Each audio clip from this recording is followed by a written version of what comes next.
शीतला सप्तमी की कथा।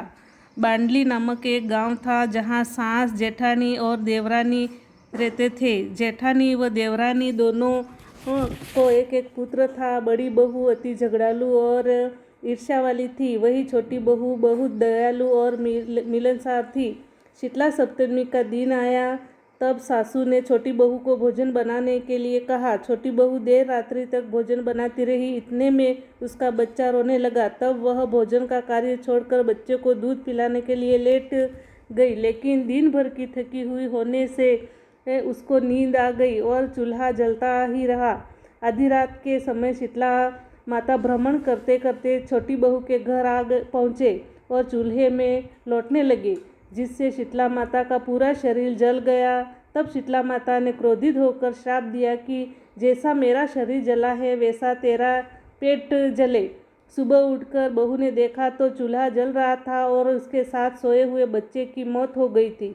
बच्चे का पूरा शरीर जला हुआ था। यह देख छोटी बहू एकदम जोर जोर से रोने लगी। वह समझ गई कि शीतला माता के कोप से ही यह हुआ है। इतने में छोटी बहू की सास भी आ गई। उसको भी यह देखकर काफ़ी दुख हुआ। उसने बहू को धीरज बांधाते हुए कहा कि बेटी शांत हो जा, इस तरह रोने से कुछ नहीं होगा। शीतला माता के पास जा, वह सब वापस अच्छा कर देगी। सासू जी का आशीर्वाद ले मृत बच्चों को अपने एक टोपले में रख छोटी बहू निकल पड़ी। रास्ते में उसे 2 तलाई मिली। तलाई में पानी तो काफ़ी लबालब भरा था और एक तलाई का पानी दूसरी तलाई में समाता रहता था, लेकिन जीव जानवर, पशु पक्षी कोई भी इन तलाई का पानी नहीं पीता था। भूल से भी जो भी तलाई का पानी पी लेता था तो उसकी मृत्यु हो जाती थी। छोटी बहू को वहाँ से जाते देखकर दोनों तलाइयों ने पूछा, बहन तुम कहाँ जा रही हो? तब छोटी बहू बोली, शीतला माता ने मुझे श्राप दिया है, मैं श्राप का निवारण करने जा रही हूँ। यह सुन तलाइयों ने कहा, बहन हमारा पानी कोई भी नहीं पीता और जो भी पीता है उसकी मृत्यु हो जाती है। हमने ऐसा कौन सा पाप किया है? इसलिए कृपा करके हमारे पापों का भी निवारण पूछ लेना। छोटी बहू जब आगे चली तो सांड मिले। उनके गले में घंटी के पाट बंधी हुई थी। यह दोनों हमेशा आपस में लड़ते रहते थे। छोटी बहू को देखकर दोनों सांड बोले, बहन तू कहाँ जा रही है? मैं शीतला माता के पास मेरे श्राप का निवारण करने जा रही हूँ। छोटी बहू ने जवाब दिया, तुम दोनों सांड बोले, हम हमेशा ही लड़ा करते थे। हमने ऐसा कौन सा पाप किया है? अतः कृपा करके हमारे पाप का निवारण भी पूछ कराना। छोटी बहू ने अपना सिर हिला दिया। वहाँ से आगे चलने पर छोटी बहू ने देखा कि बोर के झाड़ के नीचे एक वृद्धा अपने बिखरे हुए बालों को दोनों हाथों से खुजलाते हुए बैठी है। उसने छोटी बहू को देखकर उसे अपने पास बुलाया और पूछा कि अरे भाई, इस टोपले में क्या लेकर जा रही है?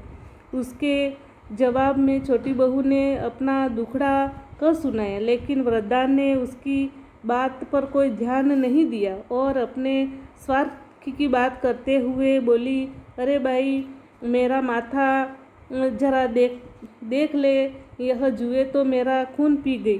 छोटी बहू को शीतला माता के पास जाने की जल्दी थी, फिर भी उसको बुढ़िया पर दया आई और उसने मृत बच्चे की बुढ़िया को गोद में देकर उसको जुए निकालने लगी। बुढ़िया के माथे से सारी जुए निकल जाने पर खुजली मिट गई।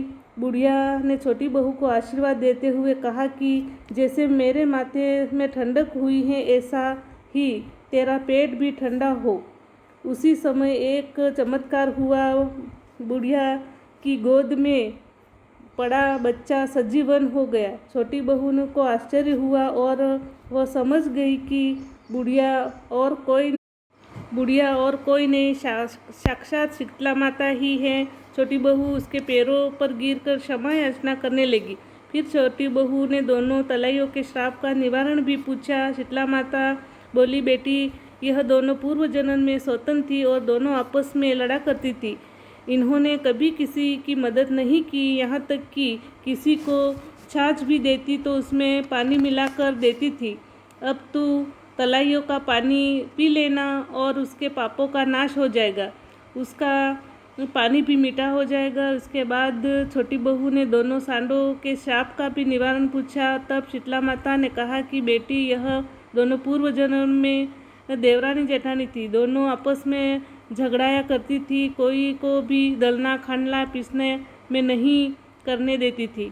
अतः इस जन्म में दोनों को सांड का जन्म मिला है, तो उनके गले से घट्टी के पाट को खोल देना, जिससे उसके पापों का नाश होगा और दोनों मिलजुल कर रहने लगेंगी। छोटी बहू सबसे श्राप का निवारण जानकर खुश होकर अपने बच्चों को लेकर वहाँ से रवाना हुई। रास्ते में उनको दोनों सांड मिले, उनके गले से घट्टी के पाट खोल दिए, छोटी बहू ने खोल दिए, जिससे उसका झगड़ा बंद हो गया। वहाँ से आगे चलने पर दोनों तलाइयाँ मिली। छोटी बहू ने उन दोनों में से पानी पी लिया, जिससे दोनों तलाइयों का पानी अमृत के समान हो गया। सभी लोग उसका पानी पीने लगे। इस तरह सभी का श्राप निवारण करती हुई छोटी बहू बच्चे को लेकर घर आ गई। बच्चों को सजीवन देखकर उसकी सास बहुत खुश हुई, लेकिन उसकी जेठानी ने अपना मुंह टेढ़ा कर लिया। इसके बाद जब दूसरी बार शीतला सप्तमी का दिन आया, तो जेठानी के मन में आया कि मेरी देरानी ने शीतला माता के दर्शन किए हैं, ऐसे ही मुझे भी दर्शन करने को मिलेंगे, अतः मैं भी उसके जैसा ही क्यों न करूं। ऐसा विचार कर चूल्हा जलता हुआ छोड़कर सो गई। मध्य रात्रि को जब शीतला माता आए और जलते चूल्हे में लौटने लगे, तो उनका पूरा शरीर जल गया। उन्होंने जेठानी को श्राप दिया कि जिस तरह मेरा शरीर जला है, ऐसा ही तेरा पेट जलेगा। दूसरे दिन जेठानी ने देखा कि उसका लड़का भी मर गया। इससे वह दुखी हुई नहीं, बल्कि खुश हुई। उसने अपने लड़के को एक टोपले में रखा और शीतला माता को ढूंढने के लिए निकल पड़ी। रास्ते में उसे भी तलाइयाँ मिली। उन्होंने पूछा, बहन तुम कहाँ जा रही हो? तब जेठानी ने गुस्से होकर कहा, तुमको क्या काम है? देखती नहीं मेरा लड़का मर गया है, मैं शीतला माता के पास जीवन कराने जा रही हूँ। बहन हमारा भी एक काम करती है ना? जेठानी ने तुरंत इनकार कर दिया और वहाँ से आगे के लिए चल पड़ी। आगे जाने पर उसको 2 बैल मिले। उन्होंने भी अपना काम करने को कहा, तो जेठानी ने इनकार कर दिया और चल दी। इस प्रकार जेठानी ने तलाइयों को और बैलों को निराश किया। आगे जाने पर उसे एक झाड़ के नीचे बेटी बुढ़िया मिली। वह बुढ़िया अपना सिर हाथों से खुजला रही थी।